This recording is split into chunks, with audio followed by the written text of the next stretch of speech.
সম্মাননীয় সুধীমণ্ডলী, আমি আপনাদেরকে স্বচ্ছ দেশের স্বপ্ন ইউটিউব চ্যানেলের পক্ষ থেকে সুনামগঞ্জের টাঙ্গুয়া হাওরের ওয়াচ টাওয়ারের কাছের থেকে স্বাগত জানাচ্ছি।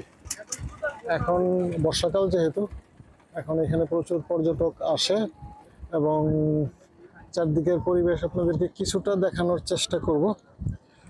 আপনারা দেখতে পাচ্ছেন শুধু পানি, সবদিকে অনেক দূরে দূরে গাছ, এবং ওইখানে পিছনে হইলো যে পাহাড়টা দেখা যাচ্ছে ওইটা হইলো ইন্ডিয়া, মেঘালয়।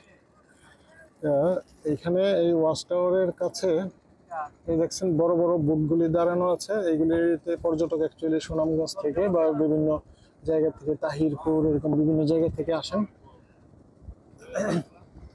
তারা পরে এই যে এখানে দেখেন এই যে পানিতে গাছ সব অর্ধেক ডুবে আছে পানির মধ্যেই, এবং এই বড় বিগ বুটগুলির কাছে ছোট ছোট বুট আছে। এটার কারণটা হলো যে এখানে যে বিগ বুটগুলি ওইখানে ওই যে সামনে একটা চারতলার মতো উঁচু ওই যে ওয়াচ টাওয়ার আছে, ওইটার উপর থেকে মানুষ একটু দেখে।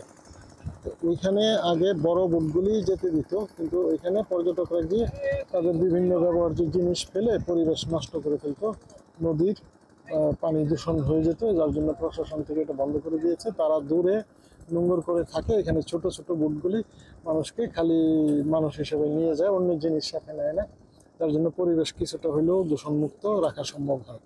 যার জন্য আপনারা দেখছেন এখানে পানিগুলি যে খুব স্বচ্ছ নতুন পানি, মানে ময়লা ওরকম দেখা যাচ্ছে না, অল্প অল্প মাঝে মাঝে দিয়ে একটা তবু দেখা যাচ্ছে আমাদের লোকজন ফেলছে বোতল পানি এরকম। এই দেখেন বড় বুটগুলি বিভিন্ন জায়গায় নোংর করা আছে। আমি যে বুটে আসছি এই বুটের ছাদের থেকে আপনাদেরকে চারদিকে পরিবেশটা দেখাচ্ছি। ওই যে পিছনে যে পাহাড় দেখা যায় ওটা মেঘালয়ের পাহাড়। এই বড় বুটগুলো এখানে দাঁড়িয়ে আছে, ছোট বুটে করে ওইটা ওয়াচ টাওয়ারে পর্যটকদের নিয়ে গেছে। তারা ওইখানে একটু দেখবে, অনেকে কোম্পানি আছে ওইখানে গোসল করবে, এরকম করে তারপরে আবার বুটে করে চলে আসবে এই বিগ বুটের কাছে, তারপরে আবার এখান থেকে রওনা দিয়ে অন্য জায়গায় চলে যাবে।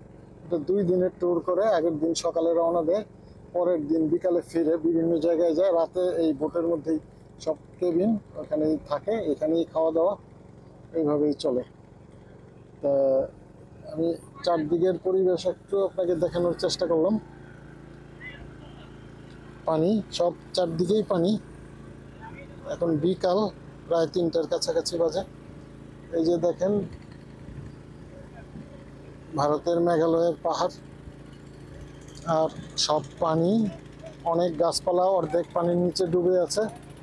এই যে বুটে, ছোট বুটে করে অনেকে চলে আসতেছে, তারা ওইখানে বেড়ানো শেষ, তারা চলে আসছে। চলে যায় যাদের বুটের বিগ বুটের সবাই চলে আসবে, তখন তারা এখান থেকে রওনা দিয়ে দিবে।